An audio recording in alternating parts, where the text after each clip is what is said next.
नमस्कार, मी बाबा बेलापूरकर. आपण पाहत आहात एकजूट महाराष्ट्र न्यूज. शेवगाव येथील श्रीराम मंदिर भाडेकरू संघटनेला शिवसेनेचा जाहीर पाठिंबा व्यक्त करण्यात आला. कागदपत्रे व कायदेशीर बाबी तपासल्यानंतर जिल्हाधिकाऱ्यांची दिशाभूल होत असल्याची शिवसैनिकांनी आपल्या भावना व्यक्त केल्या. यावेळी 2 दिवसात जिल्हाधिकाऱ्यांची भेट घेणार असल्याचे त्यांनी सांगितले. शेवगाव येथील श्रीराम मंदिर भाडेकरू संघटनेच्या पदाधिकारी व सदस्यांची आज शिवसेना पदाधिकाऱ्यांनी भेट घेऊन त्यांच्या विविध अडचणी व मागण्या जाणून घेतल्या.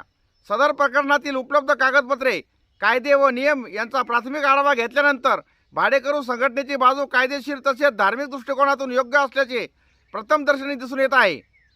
त्यामुळे शिवसेनेच्या वतीने त्यांच्या न्याय व लढ्याला ठाम पाठिंबा जाहीर करण्यात आला.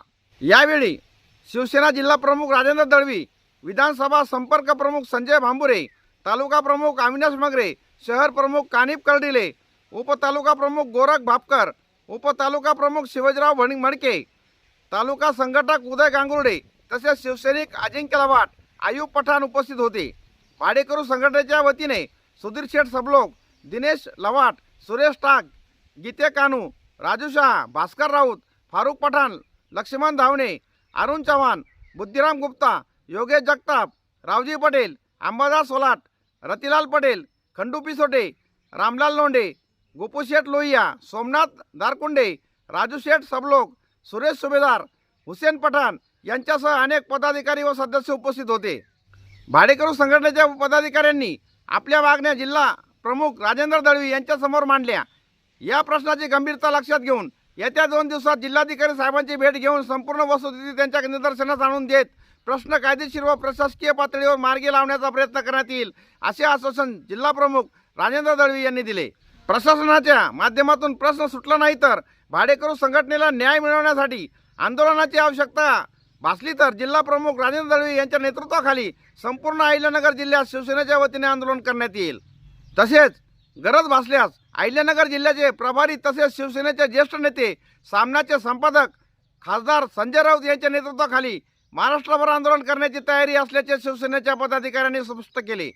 आमच्या हाती काही चलचित्र आले असून आम्ही ते तुम्हाला पुढे दाखवित आहोत. जागेसंदर्भात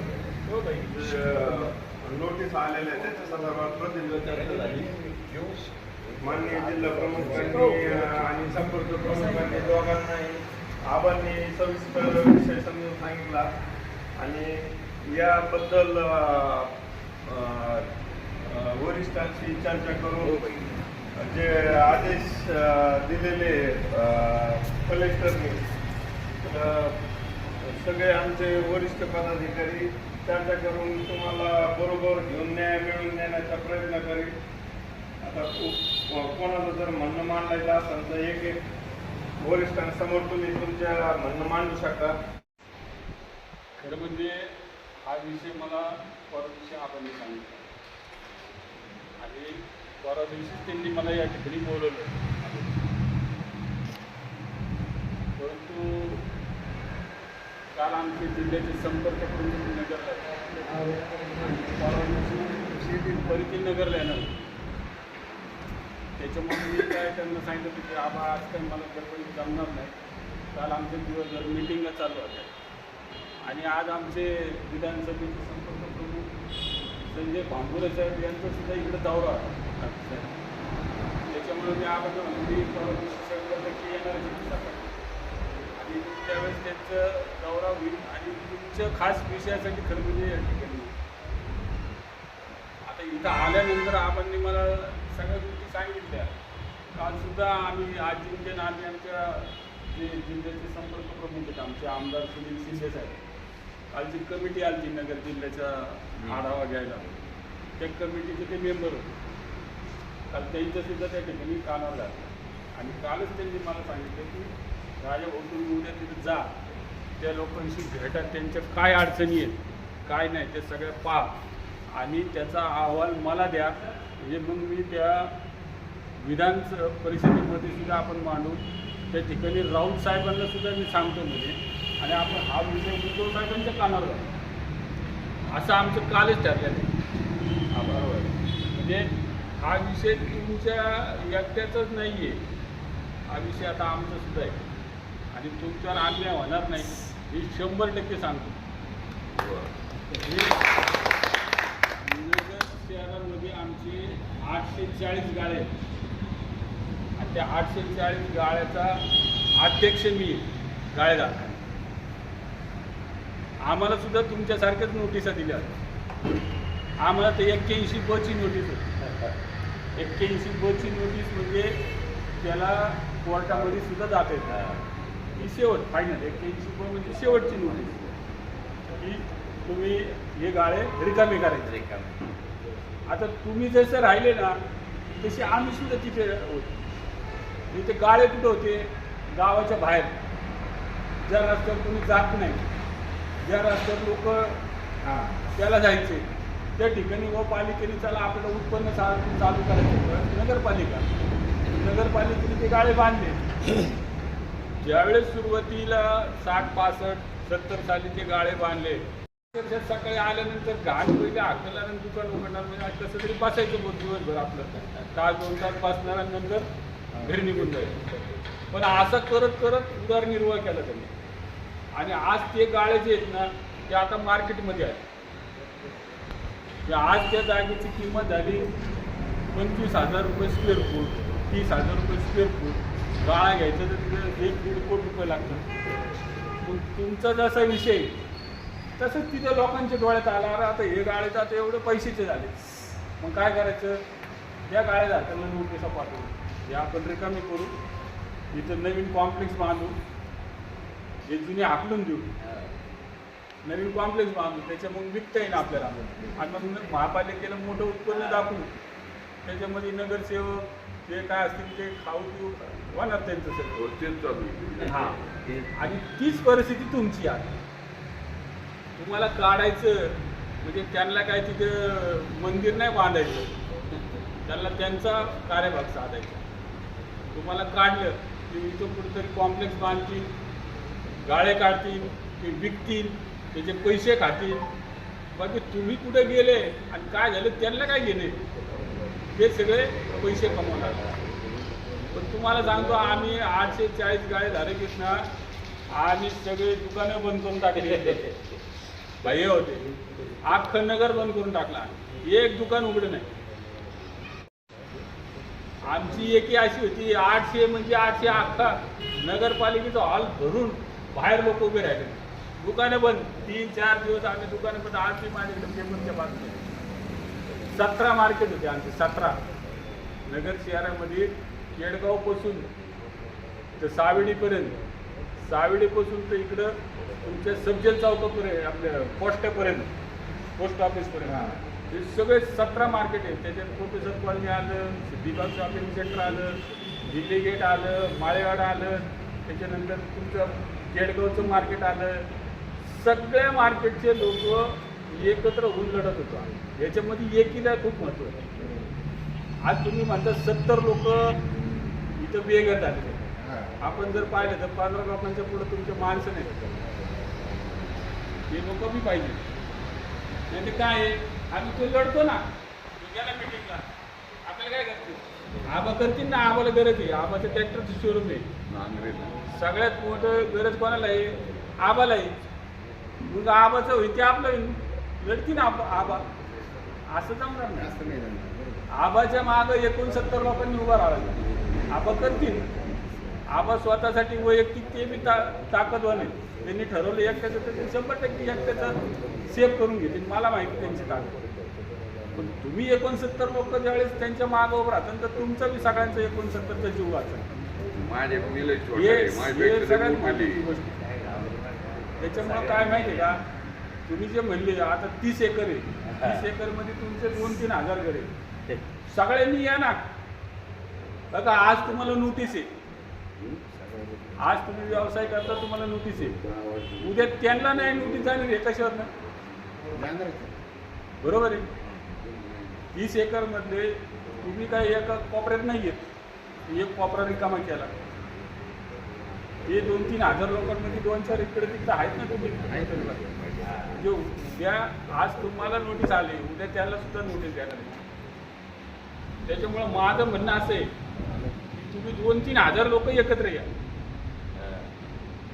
बघा मी तुम्हाला काय सांगितलं की नगरपालिकेचे गाळे म्हणजे आता महानगरपालिका आहे आणि हे तुमचे कोणाचे ट्रस्टचे गाळे देवस्थान वर्ग 3 वर्ग 3ची मोकळी बरोबर. जागा आता देवस्थान आमचा बी तो विषय झाला हा. आम्हाला काही नगरपालिकेने काही गाळे बांधून दिले बरं का काही लोकांना स्लॅब टाकून दिले का काही लोकांना पत्र्याचे गाळे दिले मोकळे वाट्याच्या जागा दिल्या आता मोकळी जागा दिली तुम्हाला 10x10ची तुम्हाला काय सांगितलं बांधकाम करून घेतो तुम्ही काय केलं कोणाला ज्याला जसं जमन त्यांनी पत्रा टाकला कोणी स्लॅबचं बांधकाम केलं त्यांनी त्याचा गाळा बांधून दिला तुम्हाला काय दिली मोकळी जागा पण आज तुम्ही भाडं कशाचं भरता गाळ्याचं भरता नगरपालिका पट्ट्या पण घेतली सांगतो ना चालू वर्षीच्या घेतल्या ऍडव्हान्स हा, पट्टे मग हे सगळे गुंतणार आहे त्याच्यामध्ये हा. 2% सगळ्यात व्याज चांगले लावून. हे जे नगरपालिका पट्टी घेतली भाडं घेतली हे सगळे चांगले आहे तुमच्यासाठी द्या तुम्ही ते सगळे चांगले ठेवा पण मी याच्यातून गेलेलोय मला सगळे खडा माहिती तर आम्हाला काय केलं त्यांनी की 81 ची नोटीस दिली हे तुम्ही गाळे सगळे रिकामे करा 8 दिवसात 15 दिवसात तुमच्यासाठी महिन्याभरची मुदत देऊन टाकली आम्हाला आम्ही तिथे गेलो सगळं त्यांना सांगितलं साहेब हे जे गाळे धारक आहेत ना हे सगळे 30, 40, 45, 50 वर्षापासून व्यवसाय करतात मग त्यांनी काय सांगितलं ठीक आहे आता तुम्ही व्यवसाय करता पण जागा तुमची आहे का बरोबर आहे ना आमची जागा नाहीच आहे ना आम्ही कुठं म्हणतो आमची जागा आहे जागा तुमचीच आहे पण आम्ही भाडेकरी इथे आम्ही काय फुकट राहत नाही आम्ही भाडं भरतो ना पण तुमचे 3 वर्षाचे करार होते बरोबर आहे 3 वर्षाचे करार होतेच ना आमचे आम्ही कुठं नाही म्हणत तर तुम्ही करार का नाही वाढवले करार वाढवायचं काम करायचं आहे भाडं कोण घेतं पालिका मग तुम्ही आम्हाला नोटीस दिली का करार वाढवून घ्या म्हणून आम्ही 100 वेळेस तुमच्याकडे आलो तुम्हाला सांगितलं साहेब ह्या गाळ्यांचे करार संपलेले आहेत आम्ही करार करायला तयार आहे तुम्ही आम्हाला करार वाढवून दिले नाही ही चुकी तुमची आहे आमच्या आयुक्तासमोर हिअरिंगसुद्धा झाली त्या हिअरिंगमध्ये त्या उपायुक्तांनी टीप टाकली होती की सदरच्या गाळ्यांचे करार संपलेले आहेत तातडीने नगरपालिकेने ते करार करून घ्यावेत आणि ती हिअरिंगचं पान आमच्याकडे होतं म्हणजे साहेब हे तुमच्या उपायुक्तासमोर आमची हिअरिंग झालेली आहे करार तुम्ही नाही करून घेतले बरं ठीक आहे करार नाही केले भाडं तर भरलं आम्ही आम्हाला दरवर्षी 3% भाडेवाढीने आमच्याकडनं पैसे ते घेता तुम्ही आमच्याकडं वृक्षकर घेता शिक्षण कर घेता घनकचऱ्याचा कर घेता घरपट्टी घेता पाणीपट्टी घेता इथं घेता ना तुम्ही आमच्याकडनं बरं मग एवढं घेता तुम्ही आम्हाला काय देता म्हणलं आता पहिलं हे बी सांगा ना इथं वृक्षकर कोणते झाडं लावले पाणीपट्टी घेता एका गाळ्यात पाणी नाही जसं आमची चुकी तसं तुमच्या 100 चुका आहेत म्हणतात एका याच्याने ह्या गोष्टी चालत नाहीत आम्ही व्यवसाय करतो तुम्ही भाडं घेता कारण ठीक आहे हां ठीक आहे तुम्ही आम्हाला सांगा की आता आम्हाला भाडं वाढून द्या तर त्यांनी भाडं वाढून द्या तुम्ही आम्हाला म्हटलं ठीक आहे ना देतो ना मग त्यांनी सांगितलं कोणाला 1000 रुपये भाडं होतं त्याला 3000, 4000, 5000 अशी भाडे वाढून टाकले त्यांनी काय म्हणलं असं नाही वाटत ना कायदेशीर जे भाडं आहे ते वाढवं भाडं वाढवा म्हणजे काय मोक्कर तुम्हाला वाटलं याला 10,000 द्यायचं 10,000 भाडं नसतं मग त्या ठिकाणी आम्ही रेडी रेकनरचा दर काढला रेडी रेकनरच्या दरावर 3% भाडेवाढ 3% रेडी रेकनरचा जो दर आहे त्याच्यावर 3% भाडं आकारता येतं बरोबर महाराष्ट्रामध्ये कुठेही जा नियम एकच आहे महानगरपालिका नगरपालिका महानगरपालिकेला ब क ड आता तुमचं आलं देवस्थान काही वेगळं नाही इथं 3% तुमचं 3.5% होईल 4% 4% होईल त्याच्या पुढं तुम्हाला भाडं वाढवता येणार नाही पहिली गोष्ट तर तुम्हाला सांगतो तुम्हाला काढूच शकत नाही देवस्थानची मोकळी जागा आहे तुमची देवस्थानची मोकळी जागा आहे देवस्थानचा खर्च जो दिवाबत्ती असते पूजा अर्चा असते तिथे जो पूजा करतो त्या पुजाऱ्याचं घर चाललं पाहिजे, त्याचा उदरनिर्वाह चालला पाहिजे. त्याला याच्यामध्ये व्यवसाय नाही करता येत ना. कोणी बी असू द्या, ज्यावेळेस व्यवसाय येतो त्यावेळेस त्या ट्रस्टला सुद्धा मग वेगळे नियम लागतील तिथे. जर तुम्ही व्यावसायिक म्हणून ती ट्रस्ट चालायला लागले तर त्या ट्रस्टचे नियम वेगळे आहेत. आणि ज्यावेळेस तुम्ही धर्मदाय, ज्यावेळेस ते मंदिर म्हणून चालतं त्याचे नियम वेगळे. आणि ते तुम्हाला त्या मंदिराचं हे करण्यासाठी तुम्हाला त्याचं पैसे मिळाले पाहिजे. आता काय झालं माहिती आहे का, याला खूप दिवस झाले हे मनमानी कारभार चालला आणि त्याला वाटतं आता आपण काय राजे त्या पद्धतीने खर्च चालला. आता तुम्ही लोकांनी याच्या मागे त्यांना विचारलं पाहिजे, अरे बाबा एवढे लोक आहेत, किती लोक आहेत, 70 भाडेकरी आहेत, बरोबर आहे. आणि तुमचे 2-3 हजार घर आहेत, घरांना बी भाडे असतील ना. भाडे नाही, तुम्हाला तर भाडे आहेत ना. आता तुमचे 70 लोक जे भाडे देत होते, तुम्ही ट्रस्टीला कधी विचारलं का, अरे बाबा तुला किती 25,000 रुपये, 50,000, 2 लाख रुपये महिन्या येतो, काय खर्च करतो त्याच्यात? हा विचारायचा अधिकार बी आपल्याला. पण आपण विचार का, तर आपलं स्वभाव नाही. चला बाबा राम मंदिर आहे, जाऊन द्या, ते करते. पण होतं काय माहिती का, त्यांचा विषय नाही, पण त्यांच्यामध्ये 4 शहाणे कावळे वेगळी गोष्ट आहे. आणि मग ते या अशा गोष्टी करतात. खरं म्हणजे त्यांच्या डोळ्यात ही जागा सगळी मोकळी करायची आणि जागा लाटायची, त्याच्यात पैसे खायचे, सरळ सरळ उद्देश. आता त्याच्यात काय झालं, तुम्हाला नोटीस काढली कलेक्टर साहेबांनी, बरोबर आहे. कलेक्टरनी कोणाला दिलं, प्रांतला, प्रांतने दिलं तहसीलदारला, तहसीलदारने दिलं सीओला, आणि सीओनी नोटीस तुम्हाला पाहिजे. आता आबा याच्यामधली एक महत्त्वाचा विषय आहे की आपल्याला खाली ठीक आहे तुम्ही भेटले, पण इथं खाली कुणीच काही करू शकणार नाही. याच्यासाठी पहिलं धरावं लागेल कलेक्टर साहेब, त्यांना खरी परिस्थिती त्यांनी सांगावं लागेल काय परिस्थिती. बघा काय होतं, काही वेळेस आता आमच्या वेळेस गाळे रिकामी करायला आले ना, काही लोकांनी सांगितलं साहेब यांनी असं मोठमोठे जागा आहे त्यांच्याकडे असं आहे तसं. आपलं साहेब तुम्ही एक काम करा, तुमच्या नगरपालिकेचे लोक पाठवा सगळे, आणि इथं काय व्यवसाय चालतं तेवढंच बघा. काय व्यवसाय चालतं तिथं, झेरॉक्सची दुकान, गॅरेज, फिटरचं गॅरेज, त्याच्यानंतर तुमचे लाईटचं दुकान, हे असे छोटे मोठे उद्योग सगळे जे सुशिक्षित बेरोजगार पोर आहेत ते तिथे व्यवसाय करतात. आज तुम्ही ठीक आहे व्यवसाय करता, पण त्या व्यवसायाच्या पद्धतीने तिथे त्यांना पैसे देतात, शासनाची पट्टी भरतात. तुम्ही काय काळे धंदे करत नाही इथं. कुणी दारूचे धंदे केले, कुणी चरस गांजा विकला, कुणी अवैध धंदे केले, तर मग ते ठीक आहे ना. हे जे धंदे हे समाजासाठी घातक आहेत आणि याच्यामुळं समाजामध्ये चुकीचं हे जाऊ शकतो मॅसेज, म्हणून हे बंद करायला ठीक आहे. आज तुम्ही सगळं एक नंबर धंदे करता, बँकेचं कर्ज आहे तुमच्यावर, तुमच्या मागं तुमचे प्रपंच आहे, व्याज चालू आहे, बाकीचे अनेक व्यवसाय तुम्ही याच्या माध्यमातून दुसऱ्या कुठाने केलेले आहेत सगळे, हे सगळं तुमच्या मागं आहे ना. अशा टायमाला तुम्हाला रातोरात तुम्ही ते बाहेर काढू शकता, काढूच शकत नाही. आपण या देशाचे नागरिक आहे, भारताचे नागरिक आहे.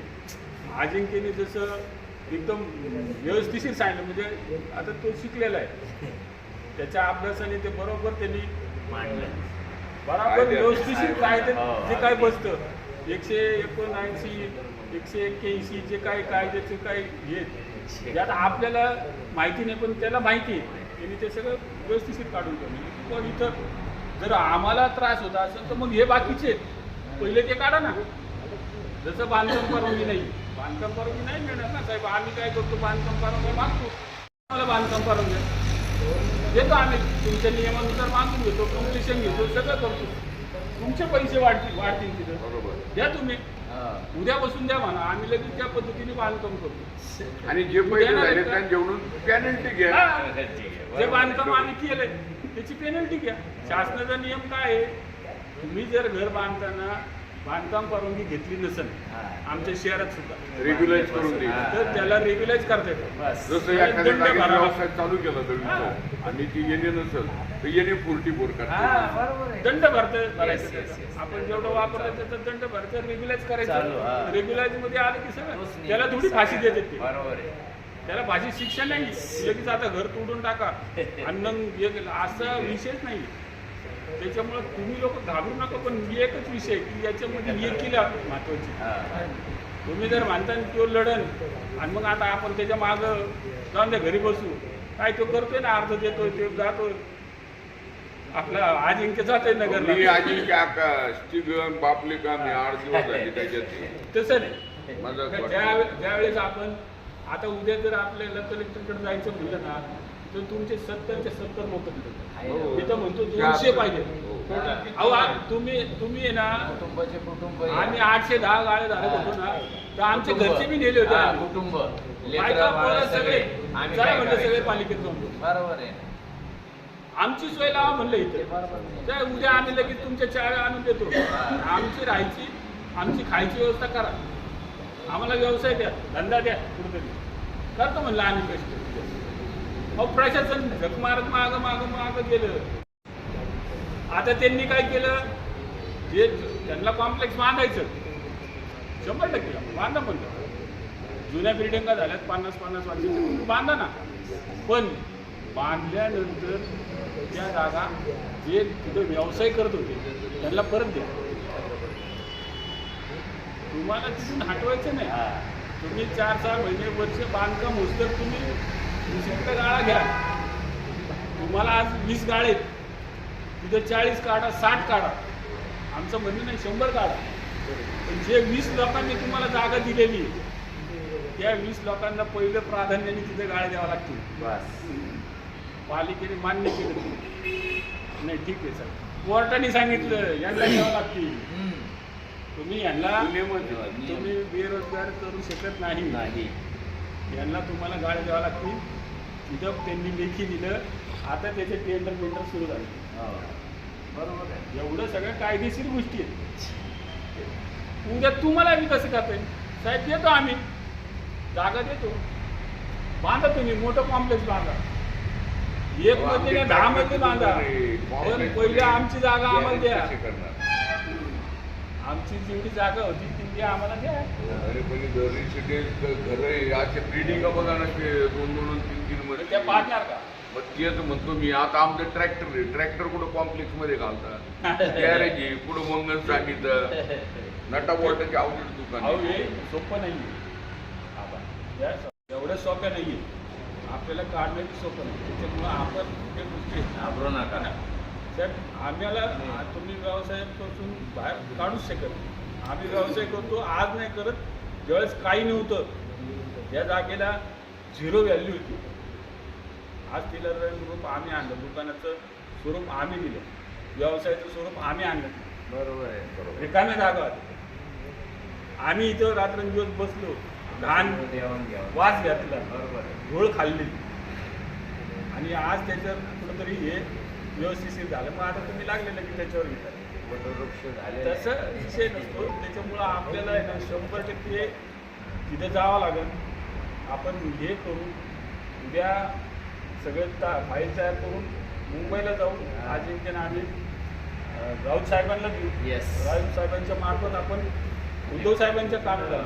आता ह्यो सगळ्यात चांगला मुद्दा सापडलेला आहे आपल्याला, हो. राम मंदिराचा. येस. तिथे देशात बी राम मंदिर लुटायला लागलेत ते, हा. आणि इथे बी राम मंदिर खायला. भारी होईल. म्हणजे शेवगाव पासूनच राम मंदिर खायची सुरुवात झाली. राम मंदिराची जागा लुटायची सुरुवात. हे जे हिंदुत्व आहे यांचं, हे आपल्याला दिसतं काय हिंदुत्व कोणत्या तऱ्हेचं आहे. आणि तुम्ही आज सत्तेमध्ये आले, हा? जे तुम्ही वाळू चोरता, तुम्ही काय काय धंदे करता. आता जर आम्हाला जर ते काढायचं झालं 100% काढेल. आम्ही काय कोणाला घाबरत नाही. हे शिवसैनिक येत आले, कुठं जायचं तिथं रात्री बी बोलव म्हणा, रात्री बी 2 वाजता, आणि एकटे दुखतेची काय गरज नाही. त्याच्यामुळं तुम्ही हे डोक्यातून काढा. ते समोरचे किती दादा असून द्या, आमच्या पुढं दादा विषयच नाहीये. आता या आम्हाला माहिती आहे जुनी दादागिरी करून शिवसैनिक तयार झालं का हा? हे काही जुनं माझं शिवसैनिक दादागिरी भांडणं मारामाऱ्या सगळ्याला हे तर आम्हाला 5वीला पुजलेले त्याच्यामुळं त्या बाबतीत तर आम्ही 100% कोणाच ऐकणार नाही. आणि म्हणून मला काय म्हणायचं की आपण 100% याच्यावर मार्ग काढू. तुम्ही उद्या या परवा या कधी या मी तिथे हजर आहे. तुम्हाला यायच्या अगोदर फोन करा. सगळे लोक या. कलेक्टर साहेबांना भेटू आपण. कलेक्टर साहेबांना खरी परिस्थिती सांगू. काय असतं अधिकाऱ्यांना खरी परिस्थिती माहिती नसते. खरी परिस्थिती तुम्हा लोकांना माहिती असेल. या तुम्ही समक्ष पहा काय परिस्थिती. इथले जे बांधकाम पाडणार मग अख्खे शेवगावला बांधकाम पाडणार सगळे पाडणार आहेत. सगळे तर नाही शेवगाव पाडणार ना. कधी पण या फक्त येताना सगळे लोक मोठ्या संख्येत. मी म्हणतो 4 तुमच्या बरोबरचे घ्या ना. नातेवाईक घेऊन द्या जरा दिसू द्या त्यांना. इतके लोक बिये घर होते. ते 21 आमदाराची बी मिटिंग आहे ना झाली संपलं. उद्या होते ना संपलं कालच. आमचे आमदार त्यासाठी चालतो. काल दिलं अजिंक्यने त्यांना दिलं निवेदन. हा मी दिलं काल निवेदन विषय त्यांनी बी सांगितलं हा विषय घेतो पण आपण त्यांनी घेतो पण आपण गप्प बसण्यात मजा नाही ना. आपण चांगल्या पद्धतीने राहू नये. आपल्याला आपले काय करायचं तर आपल्याला आपल्याला अन्याय नाही होऊ द्यायचं. कोणाला अन्याय होऊ द्यायचा बरोबर. त्याच्यामुळं तुम्ही निवांत राहा. फक्त यांच्याबरोबर या आपण सगळ्या ज्या काही स्टेज आहेत कलेक्टर साहेब असतील त्याच्या पुढं आयुक्त आहेत मंत्री आहेत पालकमंत्री आहेत आणि त्याच्या पुढे शेवटचं कोर्ट आहे. शेवटचा विलाज येते आपला. तिथपर्यंत जावं लागलं नाही तर ठीक आहे. जावंच लागलं तर मग त्याला नावीला जाता येईल ना तिथं. प्रक्रिया सुरू केली हां काहीच विषय नाही ना. तर ती पण प्रक्रिया चालू झाली. त्याच्यामुळं घाबरायचं काहीच कारण नाही. फक्त आपण एक राहा. त्याच्यामध्ये निर्णय होईल आपल्याला न्याय मिळेल. आम्ही तुम्हाला न्याय मिळवून द्यायचं काम करू एवढंच सांगतो आणि सांगतो. जय महाराज. साहेब बोलतो.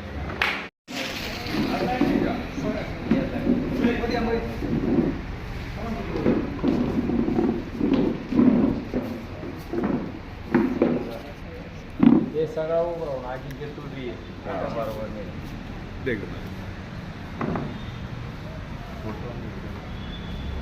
अविनाश संकेत अविनाश काय म्हणतो असतं एखादी जर आपले 5 आल्या तशी उपचार पाहिलेले या आजी या ना हात लावा. संकेत योगेश योगेश योगेश इकडे भाडेकरू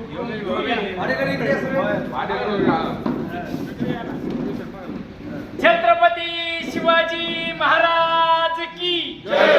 जय भवानी. जय शिवाजी. अरे हा बुलंद आवाज कुणाचा. उद्धव साहेब तुम आगे बढ़ो. हम तुम्हारे साथ हैं. हिंदू हृदय सम्राट माननीय सरसेनापती बाळासाहेब ठाकरे यांचा विजय असो. अरे कोण आला रे कोण आला. शिवसेनेचा वाघ आला.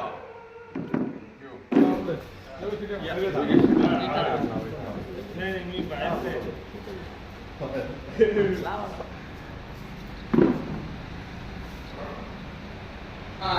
हात लाव ना तू. शेवगावाले हात लावा. ठिकाणी मुंबईवरून आलेले शिवसेनेचे आल्हाट साहेब त्याचप्रमाणे शिवसेना जिल्हा प्रमुख राजेंद्रजी दळवी आबा अजिंक्य आणि तुमच्यावर जो काही चोट्यांनी घाला घालण्याचा प्रयत्न केला असे हे सर्व या ठिकाणी आपली उपजीविका या मंदिराच्या जागेवर करीत आहेत. त्या लोकांवर घाला घालण्याचा ती जमीन त्या ठिकाणी जे काही पोट भरण्याचं आपलं काम चालू आहे ते गाळे पाडू या ठिकाणी आम्हाला हे करायचं ते करायचं. तहसीलदार यांच्या तर्फे तुम्हाला नोटिसा देऊन घाबरं करण्याचं काम केलेलं आहे. त्याबद्दल परवा दिवशी आबांनी राजाभाऊंला फोन केल्यानंतर या ठिकाणी तत्परतेने आज आम्ही आबांना सांगितलं की या ठिकाणी अजिंक्य तुम्ही मिटिंग लावा. काल अजिंक्य बी होते मुंबईवरून. या नगर जिल्ह्याचे संपर्क नेते सुनील शिंदे साहेब या ठिकाणी ताबडतोब उपस्थित झाले होते. साहेबांना देखील अजिंक्यने निवेदन दिलेलं आहे. आज राजाभाऊंला देखील आबांनी निवेदन दिलेलं आहे. आणि 100% तुमचा जो हा ट्रस्टचा काही विषय आहे, हा ट्रस्टचा विषय राहू द्या, परंतु हा जो कोणी विषय घेतलेला आहे याचा काही इथं संबंधच नाही आहे. म्हणजे ट्रस्ट व्यतिरिक्त या ठिकाणी कोणी अर्ज करणं किंवा काही तुम्हाला सांगणं हे त्याच्यामध्ये ह्या नियमात बसतच नाही या चौकटीत. आणि हे सगळं नियमबाह्य चाललेली धुसफूस आहे.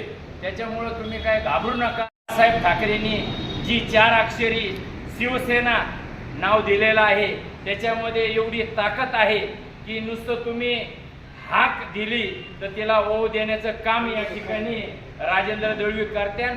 आम्ही जिल्हाभर फिरत असताना कोणत्याही भिकारचोट लोकांना आम्ही घाबरत नाही. तुम्ही फक्त तुम्हाला जो काही न्याय द्यायचा ऑलरेडी ही जागेवर तुम्ही पोट भरता. या भारतामध्ये लोकशाही पद्धत आहे. हे असं कोणी कोणाला काढीत नाही, काय नाही. त्या भिकारचोटाने काय अर्ज दिला त्याचा काय संबंध नाही याच्यामध्ये. मी तुम्हाला एकच सांगतो, या ठिकाणी ज्यावेळेस शिवसेना तुमच्या पाठीमागं उभी आहे तुम्ही अजिबात घाबरायचं नाही. या ठिकाणी तुमच्या ज्या जागा आहेत त्याच ठिकाणी राहत्या, तुम्ही त्याच ठिकाणी राहता. कोणता गाळा पाडीत नाही, कोणता गाळा बांधित नाही कोणी. तुम्ही फक्त आमच्या बरोबर राहा. उद्या काय कलेक्टर साहेबाला आबा सांगा ते काय निवेदन द्यायचं त्या पद्धतीने द्या. आणि पुढची जी काही आपल्याला काय वाटलं की याच्यात मध्ये लय शंका कोणी काहीतरी कान भरायचं काम करीन तर तुम्ही घाबरू नका. राजेंद्र दळवी आबांना सांगत्या त्या पद्धतीने आदेश घेऊन पुढचं जे काही काम आहे सुनील शिंदे साहेब आज उद्या उद्धव साहेबांचा टायमिंग घेऊन त्यांच्याबरोबर या विषयावर बोलणार आहे. राजाभाऊंना फोन करणार आहे. राजाभाऊंचा फोन झाला की आबांना फोन येईल. आबा मग सर्व आपण हे कागदपत्र त्यांना तर दिलेले अजून परत एकदा झेरॉक्स कॉप्या घेऊन जाऊ आणि याचा सगळा निपटारा करू. आजच्या या कार्यक्रमासाठी आपण सर्वजण वेळात वेळ काढून उपस्थित झाला त्याबद्दल मी शिवसेनेच्या वतीने आपलं हार्दिक असं अभिनंदन करतो आणि या ठिकाणी थांबतो. जय हिंद, जय महाराष्ट्र. ओके. तुर्तास एवढेच. भेटूया पुढच्या बातमीपत्रात. जय हिंद, जय महाराष्ट्र.